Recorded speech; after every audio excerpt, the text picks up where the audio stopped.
আসসালামু আলাইকুম বন্ধুরা, আজ তৈরি করে দেখাবো ফ্রিজে থাকা আগের দিনের ভাত দিয়ে কিভাবে খুবই মজাদার ফ্রাইড রাইস তৈরি করা যায়। এই ফ্রাইড রাইসটা খেলে চাইনিজের ফ্রাইড রাইস খাওয়াই ভুলে যাবেন। চলুন তাহলে রেসিপিটা শুরু করা যাক। তার জন্য কড়াইতে তেল দিয়ে 2-3টা শুকনো মরিচ খুব ভালো করে ভেজে নিব। তারপর দিয়ে দিব পরিমাণ মতো পেঁয়াজ। এখানে আমি 3 থেকে 4 টেবিল চামচ পেঁয়াজ দিয়েছি। পেঁয়াজগুলো আর শুকনো মরিচগুলো খুব ভালো করে ভাজা ভাজা করে নিতে হবে। তার সাথে দিয়ে দেব বেশ কিছু কাঁচামরিচ ফালিও। সেই কাঁচামরিচ ফালিটাও পেঁয়াজের সাথে ভালো করে ভেজে নিতে হবে। এভাবে গোল্ডেন হওয়া পর্যন্ত অপেক্ষা করতে হবে। যখন কিনা পেঁয়াজগুলো গোল্ডেন হয়ে যাবে তখনই বুঝতে হবে যে পেঁয়াজটা ভাজা হয়ে গেছে। আর শুকনো মরিচটাও কিন্তু খুব মচমচা হতে হবে। এভাবে খুব ভালো করে পেঁয়াজটা যখন ভাজা হয়ে যাবে তখন তাতে দিয়ে দিব 1/2 চামচের মতো লবণ আর 1 চামচ উঁচু করে হলুদ।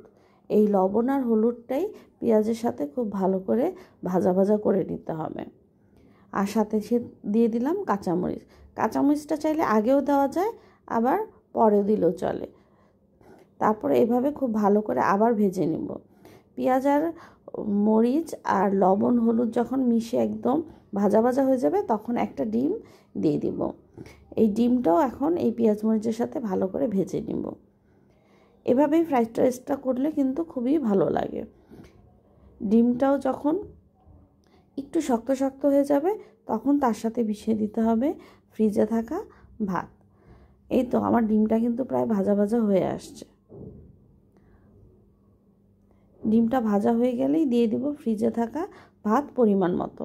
এখানে আমি আজকে 2 জনের পরিমাণের ভাত ভেজে নিব। আর কিন্তু কোনো কিছু দেওয়া লাগবে না। অনেকে চাইলে একটু গোলমরিচের গুঁড়াও দিতে পারেন। এখানে আমি এই যে ভাতের চামচের 1 চামচ 2 চামচ এই তো 3 চামচ ভাত দিয়ে নিলাম। এই ভাতটা দিয়ে একটা ডিম দিয়ে এই পরিমাণ ভাত অনেক সুন্দর হবে এবং খুবই লোভনীয় একটা খাবার। আর খুবই ঝটপট এই ভাত ভাজাটা করা যায়। অনেকে এর সাথে আলু দেয়, কিন্তু আমি কখনো এগুলো দিয়ে করি না। জাস্ট আমি যেভাবে করেছি এভাবে আপনারা একবার করে খেয়ে দেখেন, খুবই সুস্বাদু হয়। আর এই ভাত ভাজাটা কিন্তু চুলায় অনেকক্ষণ রেখে মিডিয়াম আঁচে অনেকক্ষণ ভাজতে হবে। ভাতগুলো একদম ভাজতে ভাজতে যখন হলুদ হয়ে আসবে তখনই বুঝতে পারবেন যে ভাত ভাজাটা হয়ে গেছে। আর এটা হতে একটু সময় লাগে, যতক্ষণ না সাদা ভাতগুলো হলুদ হয়ে যায় ততক্ষণ পর্যন্ত ভাজতে হবে। আমার ভাত ভাজাটা কিন্তু হয়ে গেছে।